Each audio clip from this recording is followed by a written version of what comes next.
Ban হয়েছে, যেটা আপনারা কেউ খবর করেননি। আমি এক্স হ্যান্ডেলে দিয়েছি, দেখবেন 31শে জানুয়ারি একটা ওষুধ কোম্পানিকে ব্যান করা হয়েছে।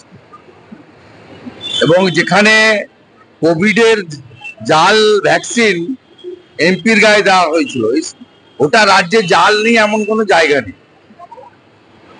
সমাধান তো নেই। আর এগুলো সবগুলোর সঙ্গে রাজ্যের পুলিশ এবং রাজ্যের সরকার এবং শাসক দল যুক্ত। আর মুখ্যমন্ত্রী সমালোচনা সহ্য করতে পারেন না, সেই জন্য বিধানসভায় স্বাস্থ্য দপ্তরের প্রশ্ন উত্তর হয় না, আর বিরোধীদের বলার সুযোগ নেই। আর বাইরে বললেও তিনি গুরুত্ব দেন না, তার কারণ তিনি ছাপ্পা মেরে দিচ্ছেন, মুসলমানদের সব ভোট নিয়ে জিতছেন, রিগিং করে জিতছেন, ভোটে প্রভাব পড়ছে না, তাই বেপরোয়া। প্রধানমন্ত্রী দিল্লিতে বলেছেন নেক্সট টার্গেট বাংলা।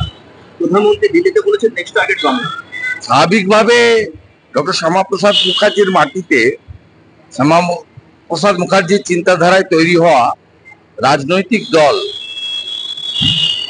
মানুষের সমর্থন নিয়ে ক্ষমতায় আসবে এবং সীমান্তবর্তী রাজ্য বাংলাদেশের বর্তমান অবস্থার পরিপ্রেক্ষিতে এটা যদি উনি বলে থাকেন, এটা নিশ্চয়ই ওনার হৃদয়ের কথা, মনের কথা।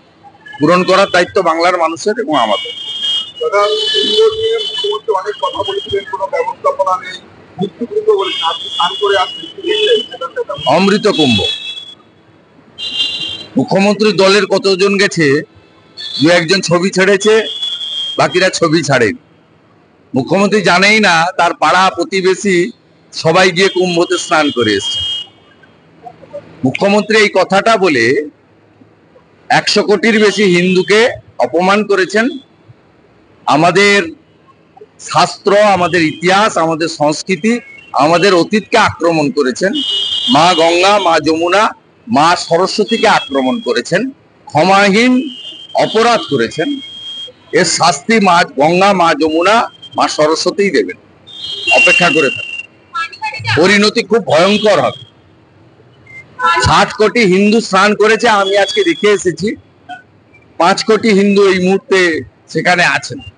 এত সুন্দর ব্যবস্থাপনা ভাবা যায় না। হ্যাঁ, জেলে গেছে ও সহ আরো 4 জন, আরো যাবে। সবে তো শুরু হয়েছে। অনেকে 2 বছর থেকে বেরিয়েছেন, সম্পত্তি বাজেয়াপ্ত হয়েছে।